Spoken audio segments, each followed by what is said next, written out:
कामाक्षी काञ्चिकापुरे प्रद्युम्ने शङ्करा देवी चामुण्डे क्रौञ्चपट्टने अलम्पुरे जोगुलाम्बा कोल्हापुरे महालक्ष्मी मोहने एकवीरिका उज्जयिना महाकाली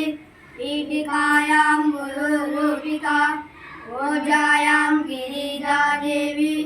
माणिक्या दक्षवाटिका हरिक्षेत्रे कामरूपे प्रयागे माधवेश्वरी ज्वालायां वैष्णवी देवी गया मांगल्य गौरिका वाराणस्यां विशालाक्षी काशीरेषु सरस्वती अष्टादश पीठानि योगिनामपि दुर्लभम् सायंकालं पठे नित्यं सर्वशत्रुविनाशनं सर्वरोगहरं दिव्यं सर्वसम्पत्करं शुभम्।